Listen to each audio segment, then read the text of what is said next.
Buenas tardes, les saludo a todos los hermanos en Cristo. Les saludo en el nombre del Señor. Estoy aquí en esta tarde para llevar una palabra de bendición para la vida de la iglesia. Hacía tiempo que no subía alguna predicación, exhortación o palabra de ánimo como lo he estado haciendo durante el tiempo de la pandemia. Y también ya en el tiempo que nos empezamos a congregar, también en el contexto de la congregación. En el tiempo más duro de la pandemia lo hice desde mi casa, y en el tiempo ya en que pudimos salir a congregarnos a las iglesias, a las diferentes congregaciones, lo estuve haciendo también a través de las predicaciones que llevaba en el contexto de la congregación cuando me era asignada la palabra en las reuniones. Hoy día es una palabra un poco diferente, pero que no les extrañe porque la descripción de mi canal dice la nueva generación de ministros en pandemia. Durante la pandemia el Señor me estuvo tratando para este tiempo, fue la palabra que recibí a través de otros hermanos, de que era un tiempo también de tratamiento para los futuros ministros de la Iglesia de Cristo. Y entre esos futuros ministros estaba yo, aunque yo sí sabía desde hace mucho tiempo atrás y había sido confirmado también en el contexto de la iglesia, el llamado bajo los dones proféticos. Y en ese contexto es que hoy día le voy a llevar esta palabra. Probablemente la haga en dos partes porque mi dispositivo no puede grabar más de media hora. Así es que creo que la haré en dos partes y no alcanzo a terminarla en unos 25 o 30 minutos. Vamos a comenzar porque fue el pasaje que estaba leyendo cuando el Señor me puso la firme motivación de hacerles esta grabación.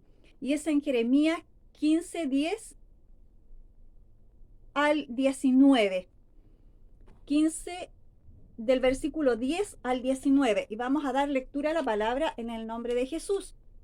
Yo estoy solita aquí en este momento, así es que tengo cuadernos por todas partes, mis ayuda a memoria.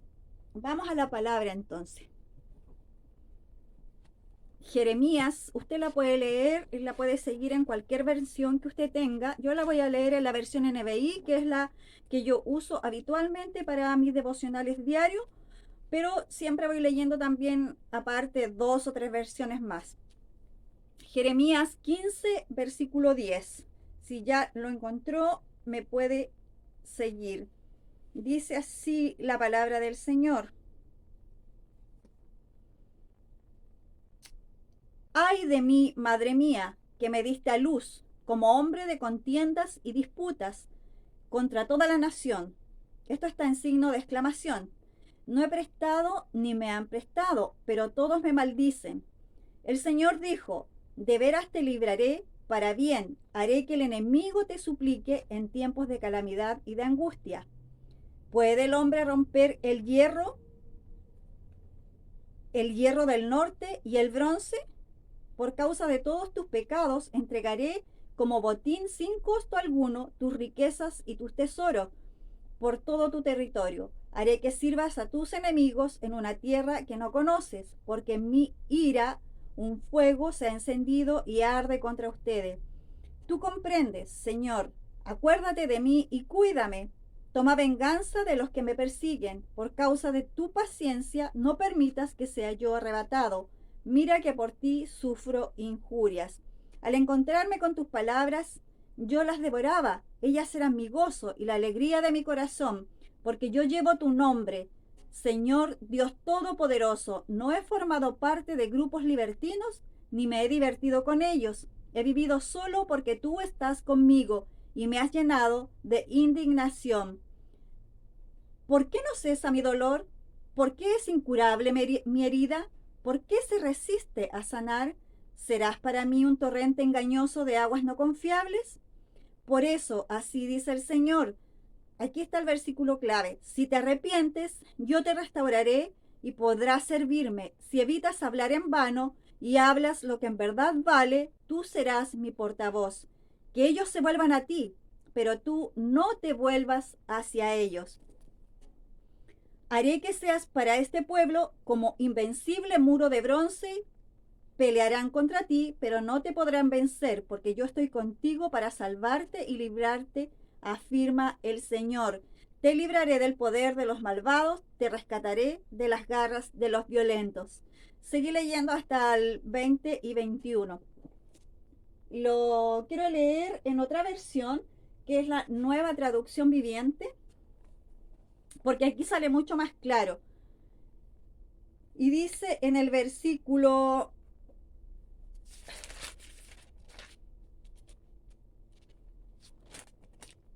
10 del capítulo 5, queja de Jeremías. Queja de Jeremías.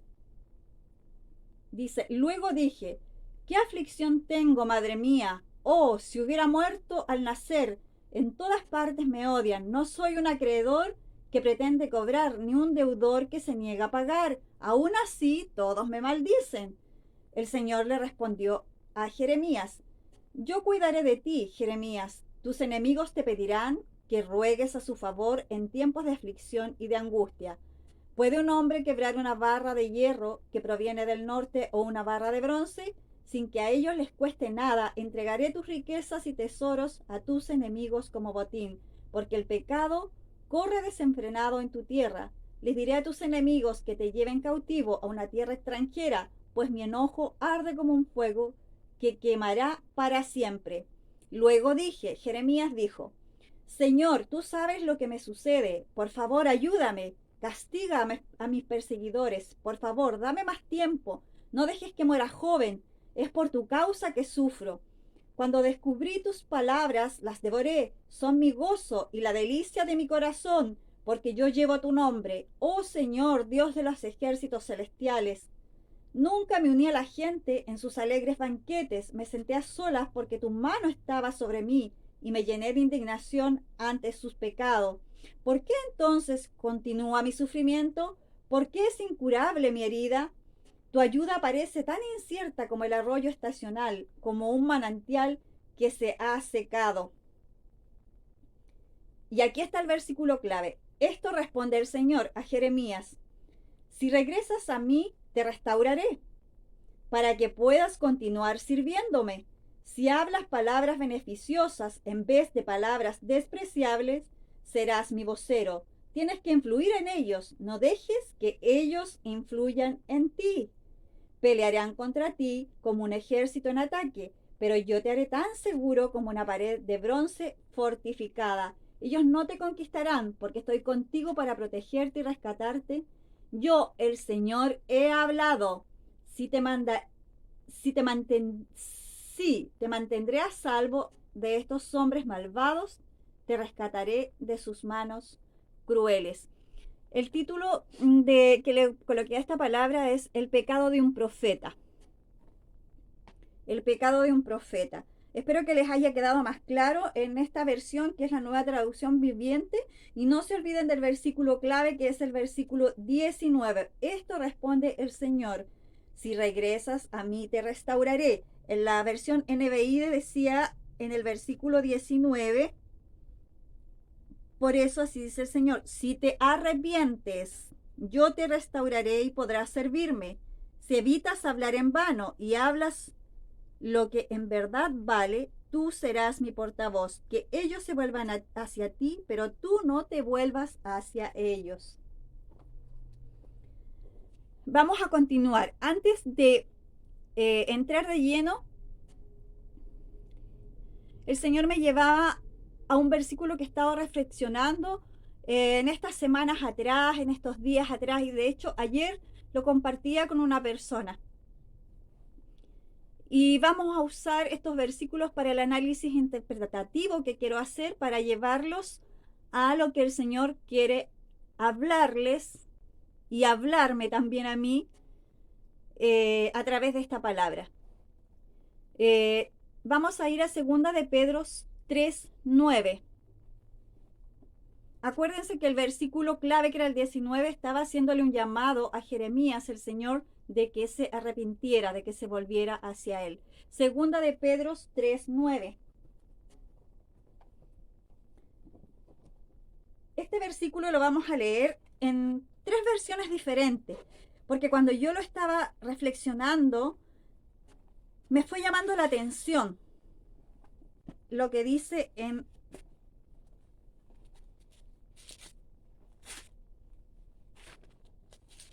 segunda de Pedro 3:9. En la versión NBI dice lo siguiente: el Señor no tarda en cumplir su promesa, según entienden algunos la tardanza. Más bien Él tiene paciencia con ustedes, porque no quiere que nadie perezca, sino que todos se arrepientan. Tome nota en la parte B de este versículo 9. Dice, más bien Él tiene paciencia con ustedes, porque no quiere que nadie perezca, sino que todos se arrepientan. Y vaya recordando el versículo clave que leímos en el pasaje de Jeremías, que era el donde el Señor le hacía el llamado al arrepentimiento. Vamos a leerlo también en la Nueva Traducción Viviente.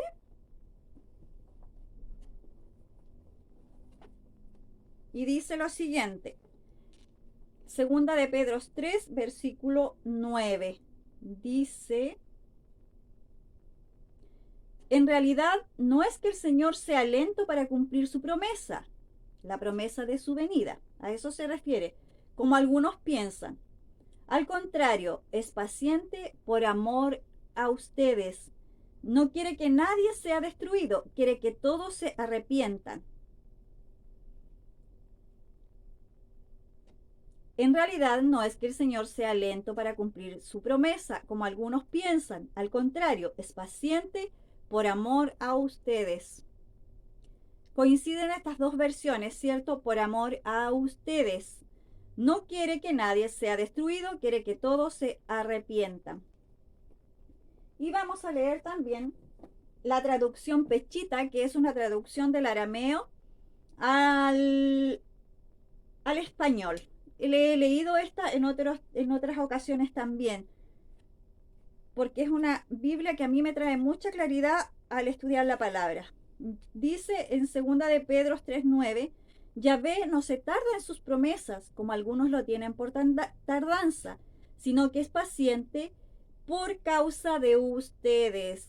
Nuevamente coinciden las tres versiones, por causa de ustedes, no deseando que ninguno se pierda, sino que todos procedan al arrepentimiento. Bien, vamos a partir de dos premisas, dos verdades. La primera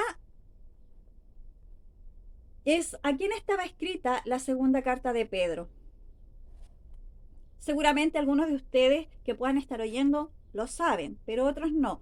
Pero vamos a partir de una idea establecida como una verdad de que Pedro estaba escribiendo esta carta a los hermanos, porque así lo constata en la misma carta, en 2 de Pedro 3, el versículo 1 y 2. Dice, queridos hermanos, esta es ya la segunda carta que les escribo. En las dos he procurado refrescarles la memoria para que con una mente íntegra recuerden las palabras que los santos profetas pronunciaron en el pasado y el mandamiento que dio nuestro Señor y Salvador por medio de los apóstoles. En el pasado, por los medios de los profetas, y en el tiempo presente, ¿cierto?, por medio de los apóstoles. ¿A quién se estaba refiriendo? Según la escritura, en estos primeros versículos, en la misma carta, lo dice que se está refiriendo a los hermanos. Esta carta, esta segunda carta de Pedro, estaba dirigida a los hermanos, a los creyentes. Primera premisa. Y la segunda premisa es, ¿con quiénes tiene paciencia el Señor según la escritura en segunda de Pedro capítulo 3 y 9?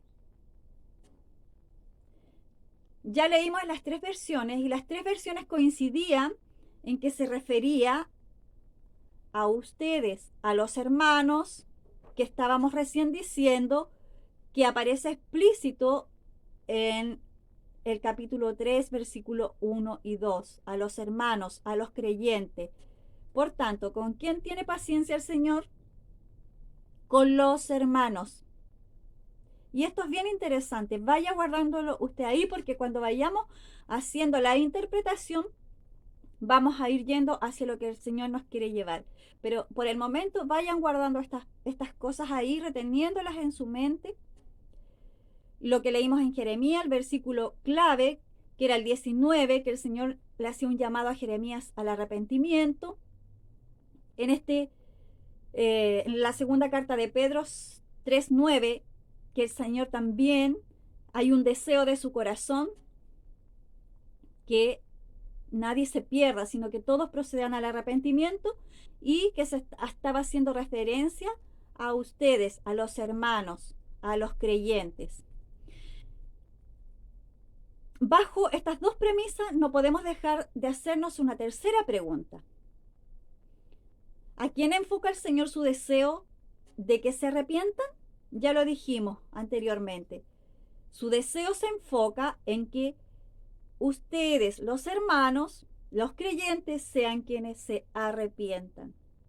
Probablemente algunos ya van entendiendo para dónde va dirigido todo esto.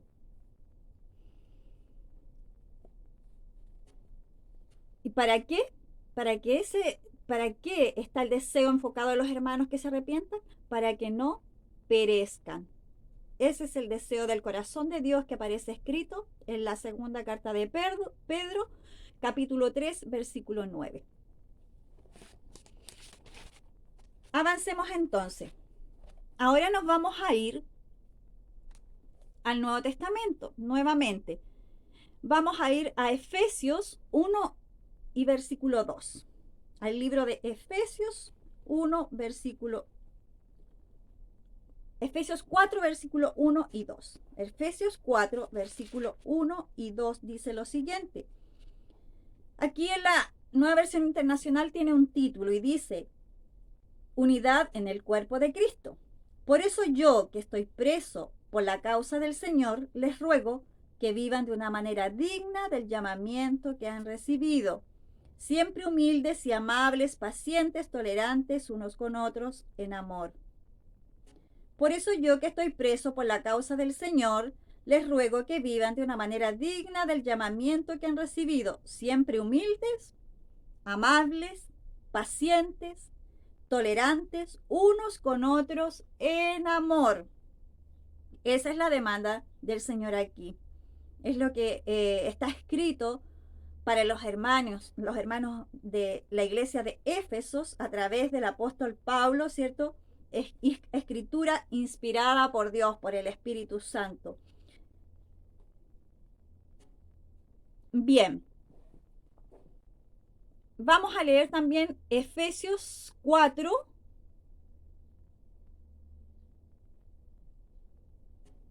Efesios 4.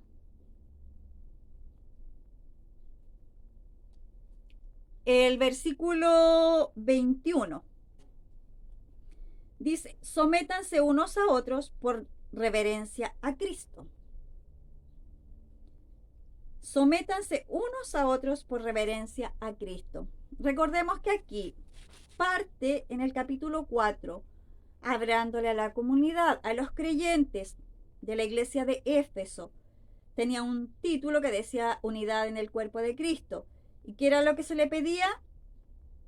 Que fueran dignos del llamamiento que el Señor les había hecho. Y cómo se condujeran, siempre humildes, amables, pacientes, tolerantes unos con otros en amor. Y acá en Efesios 5:21 se está refiriendo, cuando dice sométanse unos a otros por reverencia a Cristo, se está refiriendo al matrimonio. Pero parte estas instrucciones respecto del matrimonio con este versículo 21 que dice: sométanse unos a otros en amor. Y por lo que entiendo la lectura que sigue, cuando dice eso y comienza estas instrucciones para las esposas como para los esposos, sométanse unos a otros por reverencia a Cristo, está diciendo: sométanse unos a otros, cada uno en su rol, la esposa en el rol de esposa y con todas las instrucciones que él le da, y el esposo en su rol de esposo con todas las instrucciones que él le da, ¿cierto? Y va haciendo esta analogía con Cristo y la iglesia, y dice que la esposa debe someterse al esposo, debe ser respetuosa con él, y el esposo debe alimentar a la esposa, debe cuidar a la esposa, debe amar a la esposa con sacrificio como Cristo ama a su iglesia. Y cuando dice sométanse unos a otros por reverencia a Cristo, tanto el hombre como la mujer debe someterse uno al otro, la mujer al hombre y el hombre a la mujer, por reverencia a Cristo. Es decir, cada uno debe someterse en el rol que Dios le asignó. La mujer en su rol de mujer y el hombre en su rol de hombre. Eso es lo que dice la Escritura.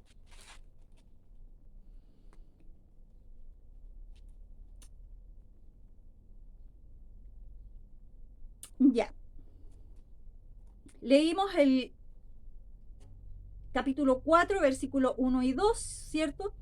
Donde había un llamado a que los hermanos se comportaran de manera humilde y amable, paciente y tolerante unos con otros. Un llamado a la comunidad de iglesia y un llamado a la familia, al esposo y la esposa, que deben estar en este sometimiento unos a otros, en amor, dice aquí en el 4.2, en el 5.1 dice por reverencia a Cristo. Cada uno de nosotros debe someterse en relación a su rol por temor al Señor, por obediencia al Señor, porque son instrucciones que Él nos ha dado.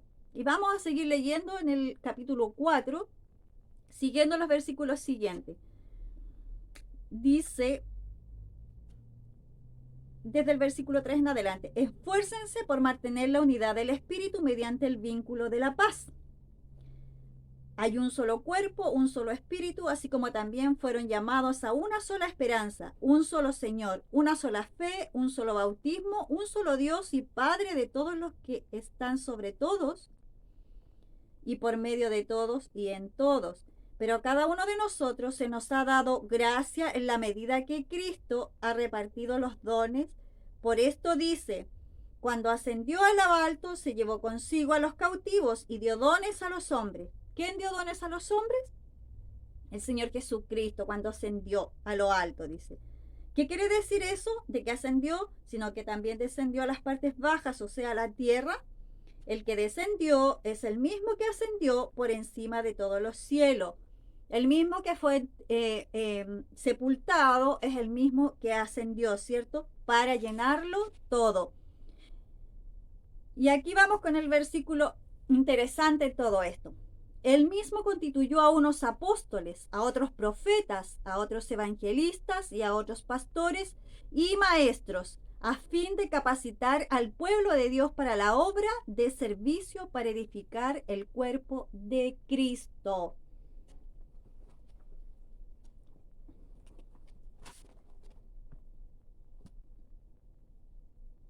Le quiero leer también en la interlineal griega, que es el original griego. ¿Cómo está escrito en el original griego estos versículos? Dice, ¿por cuál está diciendo? Habiendo ascendido hacia adentro, a altura, condujo cautivo a cautiverio. Condujo cautivo a cautiverio. Ahí estamos en el versículo 8. Que acá decía, por esto dice, cuando ascendió a lo alto, se llevó consigo a los cautivos y dio dones a los hombres. ¿Por cuál está diciendo? Habiendo ascendido hacia adentro, a altura, condujo cautivo a cautiverio, dio dádivas a los hombres. Y el versículo 9 dice, él, pero ascendió. ¿Qué está haciendo? Sino que también descendió hacia adentro, las más bajas partes de la tierra. ¿Qué quiere decir que él en el versículo 8, cuando ascendió a lo alto, se llevó consigo a los cautivos y dio dones a los hombres. Que todo lo que estaba cautivo en lo humano, en lo religioso, en la doctrina de hombres, todo eso desapareció, porque el Señor Jesús se llevó cautiva la cautividad, como dicen otras versiones. Creo que en la Reina Valera está de esa forma escrito. Se llevó cautiva la cautividad. Todo lo que tenía cautivo a los hombres acá en la tierra, el Señor Jesús se la llevó. Y Él nos dio libertad, nos vino a dar libertad. ¿Qué quiere decir eso de que ascendió, sino que también descendió a las partes bajas, o sea, a la tierra? El que descendió es el mismo que ascendió por encima de todos los cielos para llenarlo todo. Y ese que ascendió a los cielos para llenarlo todo, y ese que bajó a las partes bajas, ese que se llevó cautiva la cautividad, todo lo que nos mantenía esclavos hasta ese momento, ese mismo, el mismo Señor, fue el que constituyó a unos apóstoles, a otros profetas, a otros evangelistas, a otros pastores y maestros. Él fue el que lo hizo. En la interlineal griega dice, no dice constituyó, lo que él dice es que él dio dones a los hombres, no que él constituyó. Eso está en estas traducciones, en estas versiones, pero en el original griego dice que él dio dones, dones apostólicos, dones proféticos, dones evangelistas, dones de pastores y dones de maestros. Eso es lo que dice que él dio.